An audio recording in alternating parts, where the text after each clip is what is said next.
Exercise 7.2 जब start किया था हमने चैप्टर तो आपको बताया था कि क्या क्या पढ़ना है उसमें। तो फर्स्ट मैंने बताया था डिस्टेंस फॉर्मूला पढ़ने का है, सेकंड क्या बताया था, सेक्शन फॉर्मूला।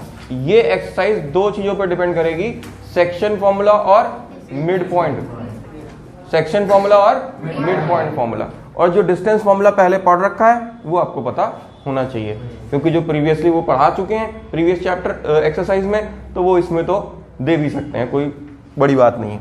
तो यहां पर देखो क्या है, समझते हैं सेक्शन फॉर्मूला क्या होता है।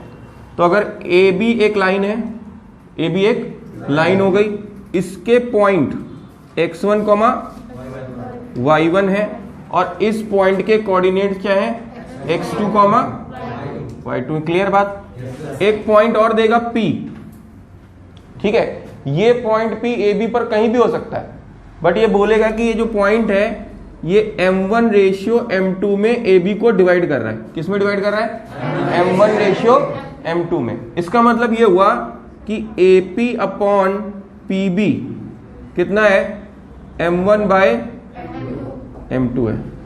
क्या मतलब हुआ, AP upon PB m1 bye m2 है। तो इस तरह से भी लिखा हो सकता है, इस तरह से भी लिखा हो सकता है कि ये रेशियो इतना है, ठीक है। दोनों तरह से क्वेश्चन में लिखा हो सकता है।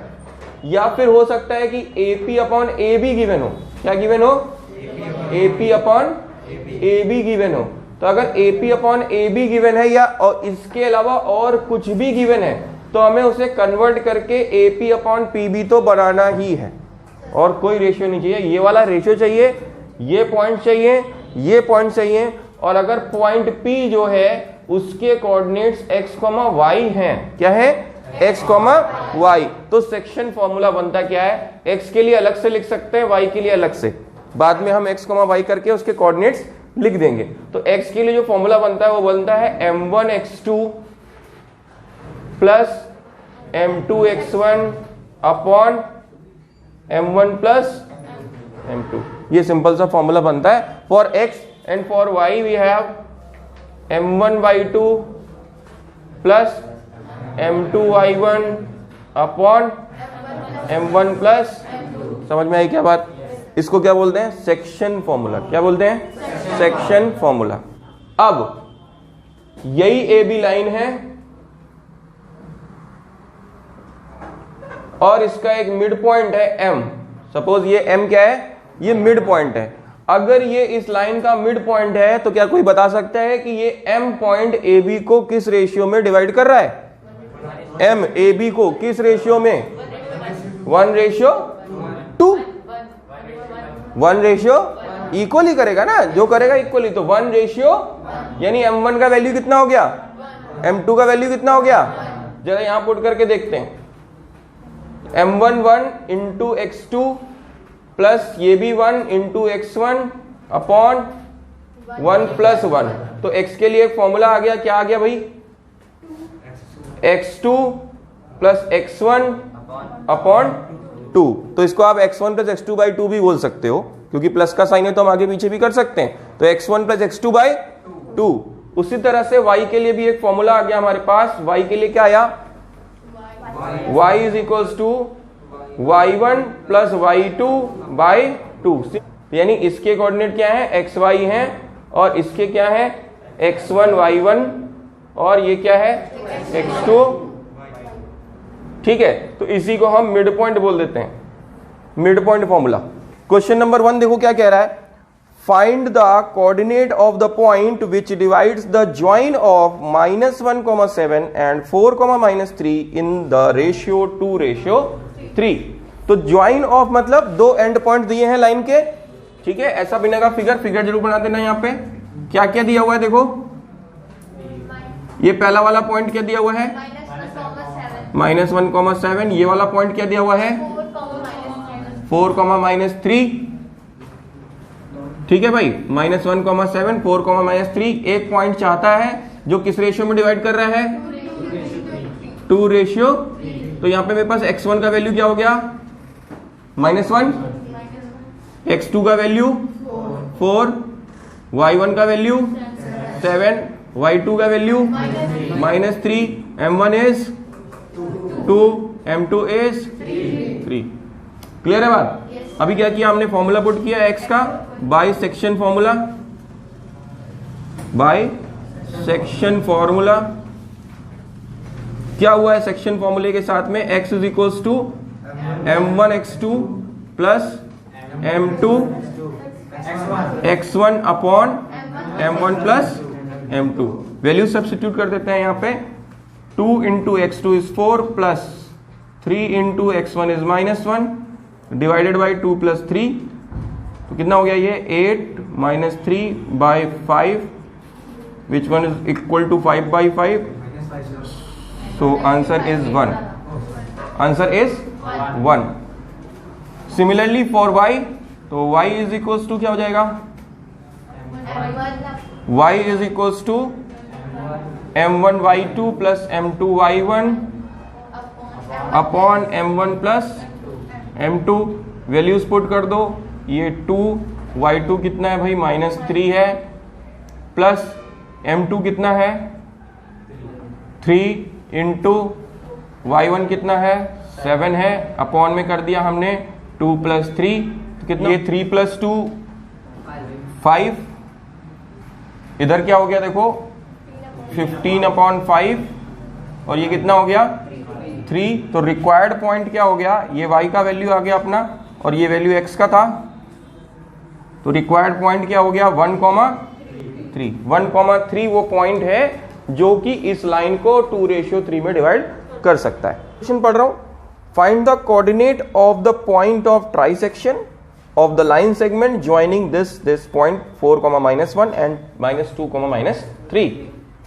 यहां पर एक नया वर्ड है, वो क्या है, ट्राइसेक्शन। तो देखो ए बी अगर कोई लाइन है तो ट्राइसेक्शन का क्या मतलब है, ट्राइसेक्शन मीनिंग, बाइसेक्ट मींस क्या होता है 2 इक्वल पार्ट में डिवाइड करना, ट्राइसेक्ट मींस क्या होता है 3 इक्वल पार्ट में डिवाइड करना। अब अगर इस लाइन को 3 इक्वल पार्ट में डिवाइड करना है तो यहाँ पे एटलीस्ट कितने पॉइंट होने चाहिए, 2 पॉइंट्स होने चाहिए। Suppose this is P and this is Q, और हमें क्या गिवन, क्या है A गिवन है, कितना गिवन है 4,-1 एंड B भी गिवन है, कितना गिवन है, सॉरी -2, ये गिवन है। अब 4,-1 और -2, यानी x1 y1 और x2 y2 तो गिवन है, मिसिंग क्या है, रेशियो मिसिंग है। तो अगर इस P वाले पे ध्यान दो तो ये 1-1 है, सबके सब क्या है 1-1 है, ठीक है। तो अगर मैं P वाले पे फोकस करूं तो P वाले के लिए रेशियो, ये जो P पॉइंट है ये AB को किस रेशियो में डिवाइड कर रहा है, 1:2 में कर रहा है for point P, and Q वाला क्या कर रहा है 2:1 में डिवाइड कर रहा है। तो जो मिसिंग था वो भी मिल गया, M1 मिल गया, M2 मिल गया। तो फॉर पॉइंट P हम लोग पहले सॉल्व करते हैं, फॉर पॉइंट P x1 कितना 4, x2 कितना -2, y1 कितना -1, y2 कितना -3, और m1 कितना और m2 कितना, सारे मिल गए। फाइंड करना है P के कोऑर्डिनेट्स, तो लेट कर लिया हमने, लेट इसको मैंने x, y ले लिया, तो x इज इक्वल्स टू हमने फॉर्मूला लगा, वैल्यूज पुट करेंगे। देखो m1 क्या 1 इंटू -2 प्लस m2 कितना 2 इंटू 4 डिवाइडेड बाई 1 प्लस 2, कितना आया -2 प्लस 8 डिवाइडेड बाई 3, कितना आया 6/3, कितना आएगा 2, ठीक। ये x का वैल्यू है। एंड y, तो y इज इक्वल्स टू क्या जाएगा m1 y2 plus m2 y1 upon m1 plus m2। तो y इज इक्वल्स टू क्या हो गया भाई, m1 का वैल्यू 1 है, y2 का वैल्यू -3 है, m2 का वैल्यू 2 है, y1 का वैल्यू -1 है, और डिवाइड में है 1 प्लस 2, कितना आया -3 -2 डिवाइडेड बाई 3, तो कितना आया -5/3। तो P के कोऑर्डिनेट्स क्या हो गया, कोऑर्डिनेट्स ऑफ P,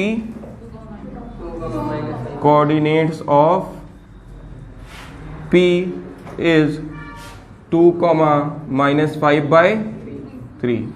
और इसी तरह से हम Q के भी कोऑर्डिनेट्स फाइंड कर सकते हैं बस रेशियो चेंज हो जाएगा। रेशियो क्या हो जाएगा, 2:1, यानी m1 का वैल्यू 2 रहेगा और m2 का वैल्यू 1 रहेगा। ठीक है, करके बताओ। For point Q m1 m2, ठीक है। तो पॉइंट Q के लिए हमने क्या किया, देखो पॉइंट Q के लिए मैंने पॉइंट Q के कोऑर्डिनेट्स ले लिए x1, y1, sorry x dash, y dash. तो यहाँ पे क्या हो गया, देखो x डैश का वैल्यू ये हो गया और y डैश का वैल्यू ये हो गया। अब हमें वैल्यू भी चेंज कर दी, m1 का वैल्यू इस बार 2 हो गया और m2 का वैल्यू 1 हो गया। वैल्यू पुट कर देते हैं x डैश, तो m1 का 2, x2 कितना है भाई, -2 है, प्लस m2 का 1, ये कितना है 4 है, अपॉन में 1 + 2, यानी कि ये हो गया -4 + 4 अपॉन 3, तो ये कितना आ गया भाई, 0 आ गया। y डैश में वैल्यू रखते हैं, तो y डैश में क्या हो जाएगा, m1 है 2, y2 है -3 प्लस m2 कितना है भाई, m2 है 1 और y1 कितना अपने पास, y1 है -1 डिवाइडेड बाई m1 + m2, 2 + 1 कितना आया ये -6 -1 अपॉन 3, तो कितना आया -7/3। तो कोऑर्डिनेट्स ऑफ Q is 0, -7/3।